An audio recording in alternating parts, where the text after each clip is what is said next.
Hello दोस्तों, स्वागत है आप सभी का दस्तक एकेडमी के चैनल पर। गाइस, इस वीडियो में हम सभी लोग फिर से पढ़ेंगे लूसेंट जीके का निचोड़, यानी कि 20 से 21 क्वेश्चन पढ़ेंगे जो जनरल नॉलेज के होंगे। काफ़ी इंपॉर्टेंट क्वेश्चन होंगे। जीके के क्वेश्चन आपके पेपर में अधिकतर पूछे ही जाते हैं। तो चैनल पर पहली बार आए, चैनल को सब्सक्राइब कर सकते हैं। वीडियो अच्छा लगे तभी सब्सक्राइब करें, ज़बरदस्ती का सब्सक्राइब ना करें, ठीक है ना। और याद कर लीजिए, सभी क्वेश्चन को रट लीजिएगा, याद करते हुए चलिए। सभी क्वेश्चन काफ़ी इंपॉर्टेंट क्वेश्चन लाता हूँ, प्रत्येक वीडियो में काफ़ी अच्छे क्वेश्चन लाता रहता हूँ, ठीक है। तो चलिए स्टार्ट करते हैं। इसकी फ्री पीडीएफ फाइल आप सभी को टेलीग्राम पर मिल जाएगी। टेलीग्राम चैनल का लिंक इसी वीडियो के डिस्क्रिप्शन बॉक्स में दिया हुआ है, टेलीग्राम का लिंक। तो वहाँ से आप सभी लोग टेलीग्राम से क्या करोगे, प्रत्येक वीडियो की जो भी वीडियोज होगी एक बार ज्वाइन करना होगा आप सभी को। प्रत्येक वीडियोज़ की नोटिफिकेशन वहाँ पर डाल देता हूँ, यानी कोई वीडियोज़ की नोटिफिकेशन आपके पास नहीं पहुँचेगी तो आके वीडियो आपको मिल जाएगी, ठीक है ना। वीडियो भी शेयर कर देता हूँ और क्या करता हूँ, वीडियो के साथ में पीडीएफ भी डाल देता हूँ, जिससे कि आप सभी का आसानी से डाउनलोड हो जाए पीडीएफ, ठीक है ना। तो चलिएगा स्टार्ट करते हैं। कोई से भी एग्जाम हो, railway, NTPC, group D, SSC, banks, police, SSC GD, UPSI, सभी के लिए इंपॉर्टेंट क्वेश्चन रहते हैं। चलिए स्टार्ट करते हैं। देखो फिर यहाँ पर पहला क्वेश्चन क्या बनना है, अच्छा क्वेश्चन है। प्रत्येक क्वेश्चन का आंसर बताना है और बताना है यहाँ पर 21 क्वेश्चनों में से कितने क्वेश्चन आपने सही किए हैं। 21 क्वेश्चन टोटल सेलेक्ट किए हैं मैंने। तो किसने कहा था संविधान सभा कांग्रेस थी और कांग्रेस भारत था? बताओ फटाफट भाई, किसने कहा था कांग्रेस, किसने कहा था गाइस संविधान सभा कांग्रेस थी और कांग्रेस भारत था? Austin, Winston Churchill, Mahatma Gandhi, CR एटली। इसका राइट आंसर बता दे रहा हूँ, सिंपली राइट आंसर है ऑप्शन नंबर ए, ऑस्टिन ने कहा था। याद रखें आप लोग, ऑस्टिन यहाँ पर करेक्ट आंसर इसका बैठ रहा है, ए राइट आंसर निकल रहा है। कंप्लीट हुआ। चलो देखिए, बताइए इस क्वेश्चन को क्या क्वेश्चन बनना है। काला शीशा किसे कहा जाता है? क्वेश्चन देखिए फटाफट, क्वेश्चन का आंसर बताइएगा। काला शीशा किसे कहा जाता है? ऑप्शन पढ़िए, पेट्रोलियम, डीजल, एस्क, ग्रेफाइट। इसका राइट आंसर जा रहा है ऑप्शन नंबर डी के साथ। यहाँ पर ग्रेफाइट को बोलते हैं काला शीशा, याद रखें। नेक्स्ट क्वेश्चन देखिए, विटामिन डी की कमी से कौन सा रोग होता है? विटामिन डी की कमी से कौन सा रोग होता है? तीसरा क्वेश्चन बताओ, विटामिन डी की कमी से कौन सा रोग होता है? सभी क्वेश्चन पूछे जाते हैं, रिपीट हो सकते हैं इस बार भी आपके पेपर में। रिकेट्स, विटामिन डी की कमी से रिकेट्स नामक बीमारी होती है, याद रखें। ऑप्शन नंबर इसका ए करेक्ट है, याद रखें आप लोग। चलिए बढ़ते हैं अगले क्वेश्चन पर, देखते हैं चौथा क्वेश्चन क्या बनना है यहाँ पर। भारत के किस राज्य में भारतीय सब्जी शोध संस्थान स्थित है? बताओ फटाफट यहाँ पर, भारतीय सब्जी शोध संस्थान कहाँ स्थित है? कानपुर, वाराणसी, देहरादून, कोटा। चौथा क्वेश्चन का राइट आंसर है ऑप्शन नंबर बी, वाराणसी में है, याद रखें। सब्जी शोध संस्थान वाराणसी में, ऑप्शन नंबर बी करेक्ट है। अगला क्वेश्चन देखिए, पांचवा क्वेश्चन क्या बनना है, देखिए ध्यान से।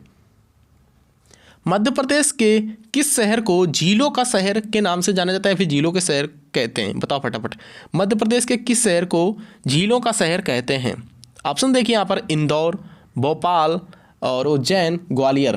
तो करेक्ट आंसर इसका ऑप्शन नंबर बी, भोपाल है, याद रखें आप लोग। क्या है? भोपाल है दोस्तों, ठीक है ना।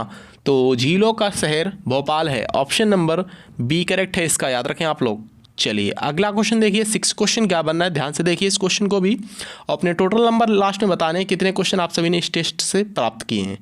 6 क्वेश्चन देखिए, गंगा नदी और कौन सी नदी मिलकर संसार का सबसे बड़ा डेल्टा का निर्माण करती हैं? संसार का सबसे बड़े डेल्टा का निर्माण करती हैं गंगा नदी और ब्रह्मपुत्र नदी। ये दोनों नदियाँ मिलकर संसार के सबसे बड़े डेल्टा का निर्माण करती हैं, याद रखें। फिलहाल राइट आंसर इसका क्या हो जाएगा? ऑप्शन नंबर डी करेक्ट है, गंगा और ब्रह्मपुत्र नदी, ऑप्शन नंबर डी राइट है। चलिए फिर बढ़ते हैं अगले क्वेश्चन पे, देखते हैं यहाँ पर क्या बनना है क्वेश्चन। अगला क्वेश्चन देखिए, 7 क्वेश्चन क्या है, निम्न में से कौन सा भारत में सबसे बड़ा नदी द्वीप है? बताओ, ऑप्शन पढ़ो फटाफट पहले। सबसे बड़ा नदी द्वीप कौन सा है गाइस? दीवार द्वीप, माजुली द्वीप, गुड्डू द्वीप, गुंडू द्वीप, या फिर इनमें से कोई नहीं? 7 क्वेश्चन बताओ फटाफट, सबसे बड़ा द्वीप कौन सा है? नदी द्वीप। तो गाइस राइट आंसर जा रहा है इसका किसके साथ?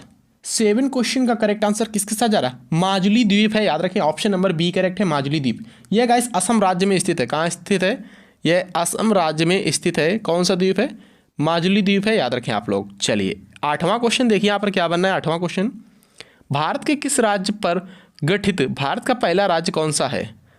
गाइस यहाँ पर भाषा के आधार पर, भाषा के आधार पर गठित भारत का पहला राज्य कौन सा है? बताओ फटाफट। भाषाई के आधार पर नहीं, आप सभी लोगों ने पढ़ा होगा। भाषाई के आधार पर गठित भारत का पहला राज्य कौन सा है? क्या मध्य प्रदेश है, उत्तर प्रदेश है, आंध्र प्रदेश है, या फिर पश्चिम बंगाल है? करो अच्छा, इस क्वेश्चन को कौन कर रहा है? तो गाइस सी इसका करेक्ट आंसर हो जाएगा। आंध्र प्रदेश जो राज्य है, ऐसा राज्य है, ये भाषाई के आधार पर गठित किया गया पहला राज्य था, याद रखें आप लोग। कंप्लीट हुआ, क्लियर हुआ। चलो फिर नवा क्वेश्चन देखते हैं यहाँ पर क्या बनना है, देखिए ध्यान से। देखिए चैनल पर पहली बार आए, चैनल को नीचे रेड कलर का सब्सक्राइब बटन दिया हुआ, रेड कलर का सब्सक्राइब पर क्लिक करके सब्सक्राइब कर लें। इससे क्या होगा, इस प्रत्येक वीडियोज़ की नोटिफिकेशन आप सभी के पास पहुंचती रहेगी, क्योंकि इस चैनल पर गाइस आप किसी भी एग्जाम की तैयारी कर रहे हो तो उसके लिए काफ़ी इंपॉर्टेंट क्वेश्चन यहाँ पर चलते रहते हैं। पाटलिपुत्र को किस शासक ने सर्वप्रथम अपनी राजधानी बनाई थी? पाटलिपुत्र को किस शासक ने सर्वप्रथम अपनी राजधानी बनाई थी? अशोक, कनिष्क, चंद्रगुप्त मौर्य, विक्रमादित्य, या फिर चंद्रगुप्त। विक्रमादित्य को चंद्रगुप्त द्वितीय भी बोलते हैं, याद रखें आप लोग, ठीक है ना। चलो फिर इसका राइट आंसर बताओ फटाफट नवे क्वेश्चन का। नवे क्वेश्चन का करेक्ट आंसर जा रहा है इसका चंद्रगुप्त मौर्य। पाटलिपुत्र को किस शासक ने सर्वप्रथम अपनी राजधानी बनाई थी? चंद्रगुप्त मौर्य ने बनाई थी, याद रखें आप लोग। नेक्स्ट क्वेश्चन देख लीजिए, 10th क्वेश्चन क्या बनना है यहाँ पर, देखिए ध्यान से। शांतिवन कहाँ स्थित है? 10वां क्वेश्चन बताओ। धुआंधार क्वेश्चन है, नंबर 1 का क्वेश्चन है, बताओ शांतिवन कहाँ स्थित है? ऑप्शन पढ़ो फटाफट पहले आप सभी लोग। शांतिवन कहाँ स्थित है?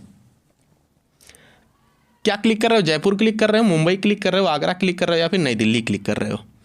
तो बता दे रहा हूँ यहाँ पर राइट आंसर है ऑप्शन नंबर डी, नई दिल्ली में स्थित है शांतिवन। शांतिवन गाइस किसी की समाधि स्थल है, आप सभी लोग सही से याद करो, किसकी समाधि स्थल है? लाल बहादुर शास्त्री की या फिर पंडित जवाहरलाल नेहरू की? भैया शांतिवन पंडित जवाहरलाल नेहरू की क्या है, समाधि स्थल है, याद रखें आप लोग, ठीक है ना। किसकी? पंडित जवाहरलाल नेहरू की।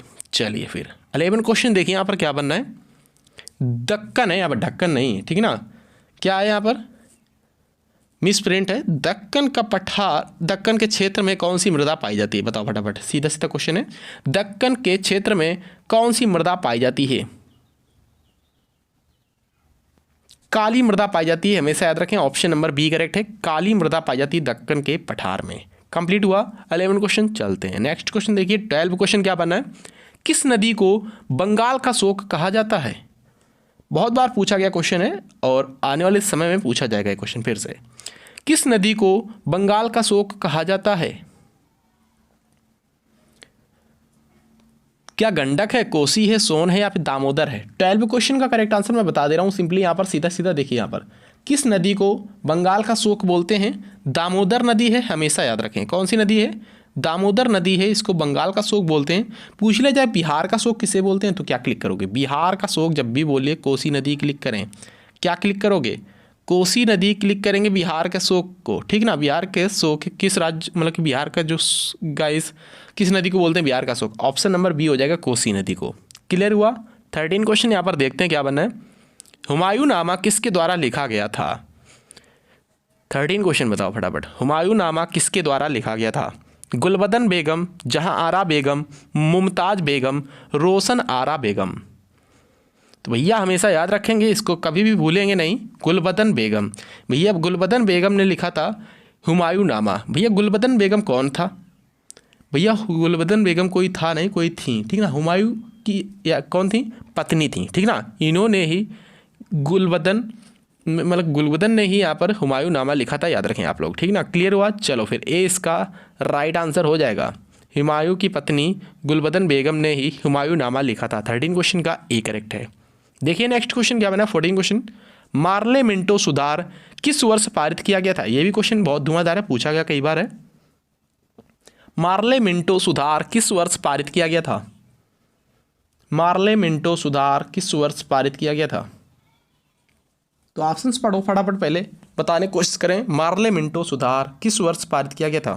तो भैया ये 1909 में पारित किया गया, हमेशा याद रखें। कब? 1909 में मार्लेमेंटो सुधार पारित किया गया। कंप्लीट हुआ। चलो फिर नेक्स्ट क्वेश्चन देख लेते हैं यहाँ पर। नेक्स्ट क्वेश्चन क्या बनना है, 15 क्वेश्चन देखिए फिलहाल क्या है। पानीपत की दूसरी लड़ाई किसके बीच हुई थी गाइस, या फिर लड़ी गई थी? पानीपत की दूसरी लड़ाई किसके मध्य हुई थी? दूसरी लड़ाई यहाँ पर पूछ लिया है इसने, दूसरी लड़ाई बताओ भैया। दूसरी लड़ाई यहाँ पर करेक्ट आंसर मैं बता दे रहा हूँ सिंपली, अकबर और हेमू के बीच हुई थी दूसरी लड़ाई, हमेशा याद रखें। कब हुई थी? 1556 में हुई थी भैया दूसरी लड़ाई। प्रथम लड़ाई पूछे तो क्या करोगे? प्रथम लड़ाई बाबर और इब्राहिम लोदी के मध्य हुई थी प्रथम लड़ाई 1526 में, याद रखें हमेशा। ये होगी प्रथम, ये होगी द्वितीय, ये होगी तृतीय। कौन सी भैया? तृतीय अहमद शाह अब्दाली और मराठों की मध्य हुई थी, ये 1761 में हुई थी, इसको भी आप सभी याद रखें। क्लियर हुआ? तीनों लड़ाइयाँ यहाँ पर ध्यान से याद कर लीजिए। देखिए, पहली 1526, दूसरी 1556, तीसरी 1761 में। कब किसके किसके मध्य हुई? 1526 वाली प्रथम वाली बाबर और इब्राहिम लोदी, द्वितीय वाली अकबर और हेमू के बीच, और तृतीय वाली यहाँ पर अहमद शाह अब्दाली और मराठों के बीच। चलो, क्लियर हो गया होगा। आई होप सभी लोगों ने याद कर लिया होगा, ठीक ना। एक दो बार वीडियो देखोगे याद हो जाएंगे। नेक्स्ट क्वेश्चन देखिए, यहाँ पर 16 क्वेश्चन क्या बनना है पर प्रारंभ में बाबर के 100 को कहाँ दफनाया गया था? प्रारंभ में बाबर के 100 को कहाँ दफनाया गया था, बताओ फटाफट। तो नई दिल्ली में, काबुल में, जामा मस्जिद में, या फिर आगरा के आराम बाग में। राइट आंसर जा रहा है ऑप्शन नंबर डी के साथ, आगरा के आराम बाग में। यहाँ पर बाबर के 100 को पहली बार दफनाया गया था। फिर क्या हुआ फिर इन्होंने क्या किया, काबुल में इसको दफनाया, ठीक ना। तो याद रखें, पहली बार जब भी पूछे कहाँ दफनाया गया था प्रारंभ में, तो यहाँ पर क्लिक करेंगे हम सब लोग क्या, आगरा के आराम बाग में, ठीक ना। और वैसे पूछ ले जाए कि यहाँ पर पूछ लिया जाता है बाबर के 100 को कहाँ दफनाया गया, तो अधिकतर काबुल आता है, ठीक ना। जब काबुल, ये दोनों ऑप्शन जब भी आएंगे तो क्या होगा, इस दोनों ऑप्शन जब भी आएंगे तो यहाँ पर बोल देगा प्रारंभ में। प्रारंभ में जब भी बोल देगा तो यहाँ पर ए वाला क्लिक करेंगे, सॉरी डी वाला क्लिक करेंगे, आगरा के आराम बाग में। नेक्स्ट क्वेश्चन देखिए, यहाँ पर क्या बनना है, मौलिक अधिकार के अंतर्गत कौन सा अनुच्छेद बच्चों के शोषण से संबंधित है? बताओ, बहुत ही महत्वपूर्ण क्वेश्चन है। मौलिक अधिकार के अंतर्गत कौन सा अनुच्छेद बच्चों के शोषण से संबंधित है? बच्चों के शोषण से संबंधित कौन सा भैया यहाँ पर अधिकार है? तो क्या कर रहे हो, इस क्वेश्चन का राइट आंसर बताओ फटाफट, ऑप्शंस पढ़ लीजिए आप लोग। तो इसका राइट आंसर फिलहाल मैं बता दे रहा हूँ, राइट आंसर है ऑप्शन नंबर सी, अनुच्छेद 24 में बच्चों के शोषण से संबंधित यहाँ पर है अनुच्छेद। मौलिक अधिकार के कौन से अनुच्छेद में भैया, बच्चों के शोषण से संबंधित अनुच्छेद 24। चलो फिर नेक्स्ट क्वेश्चन देख लेते हैं। यहाँ पर 17 क्वेश्चन कंप्लीट हुआ, हम सभी आगे 18 क्वेश्चन पर। खानवा युद्ध या फिर खानवा के युद्ध जो गाइस हुआ था, कब हुआ था? 1527 में होता। मैंने यहाँ पर ब्लैक कर दिया है, मतलब कि ब्रैकेट कर दिया, ठीक ना। 1527 में होता खानवा का युद्ध, हमेशा याद रखें। 1527 में खानवा का युद्ध के विजय के बाद बाबर ने कौन सी उपाधि धारण की थी? बाबर जो था, जिसने मुगल वंश की नींव रखी थी, इसने कौन सी उपाधि धारण की थी? कलंदर की उपाधि, विजय की उपाधि, गाजी की उपाधि, महान शासक बनने की उपाधि। इसका राइट आंसर बता दे रहा हूँ, गाजी की उपाधि, ठीक ना। जो गाइस खानवा का युद्ध के विजय के बाद बाबर ने ये गाजी की उपाधि धारण की थी, हमेशा याद रखें। ऑप्शन नंबर का जा रहा है सी के साथ करेक्ट आंसर। क्लियर हुआ? चलो फिर अगला क्वेश्चन देखते हैं, 19 क्वेश्चन। यहाँ पर शरीर में रक्त बैंक का कार्य कौन करता है? शरीर में रक्त बैंक का कार्य कौन करता है? बताओ, रक्त बैंक का कार्य कौन करता है शरीर में? क्या ऑप्शन लगा रहे हो? ऑप्शन क्या लगा रहे हो, क्या क्लिक कर रहे हो? यकृत, कोशिका, तिल्ली, इनमें से कोई नहीं लगा रहे हो, क्या लगा रहे हो? फटाफट बताओ। इसका राइट आंसर मैं बता दे रहा हूँ, सिंपली राइट आंसर जा रहा है ऑप्शन नंबर सी के साथ, तिल्ली होती है भैया। शरीर में रक्त बैंक का कार्य कौन करता है? तिल्ली करती है, याद रखें। इसका राइट आंसर क्या है? ऑप्शन नंबर सी करेक्ट है। नेक्स्ट क्वेश्चन देख लीजिए फिर। यहाँ पर 20 क्वेश्चन क्या बनना है, संविधान के किस अनुच्छेद में यह उल्लेख है कि भारत राज्यों का संघ है? बताओ फटाफट, संविधान के कौन से गाइस यहाँ पर अनुच्छेद में उल्लेख किया गया, मेंशन किया गया, डिस्क्राइब किया गया कि भारत जो है राज्यों का संघ है? अनुच्छेद 1 में, 2 में, 3 में या फिर 5 में? किस में किया गया बताओ? अनुच्छेद भैया 1 में किया गया है, जो क्या है, भारत जो है राज्यों का संघ है, हमेशा याद रखें। अनुच्छेद 1 में इसका मेंशन है, हमेशा याद रखें। बढ़ते हैं आज के लास्ट क्वेश्चन पर, इंपॉर्टेंट क्वेश्चन पर। मनुष्य के शरीर में सामान्यतः कितने लीटर रक्त पाया जाता है? इंपॉर्टेंट क्वेश्चन आपके एग्जाम के लिए। 5 से 6 लीटर, 7 से 8 लीटर, 3 से 4 लीटर, 11 से 12 लीटर।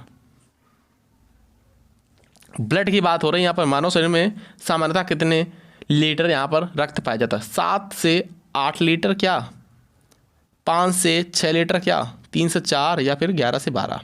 तो करेक्ट आंसर मैं बता दे रहा हूँ, सिंपली इसका राइट आंसर जा रहा है 5 से 6 लीटर पाया जाता है, हमेशा याद रखें। बहुत बार पूछा गया क्वेश्चन है। मानव शरीर में सामान्यतः 5 से 6 लीटर क्या पाया जाता है? रक्त पाया जाता है। परसेंट की बात करें तो 7% या फिर 70% लगा सकते हो, क्लिक कर सकते हो। ओके, जैसे ऑप्शन देखना उसी हिसाब से कार्य करना आप लोग।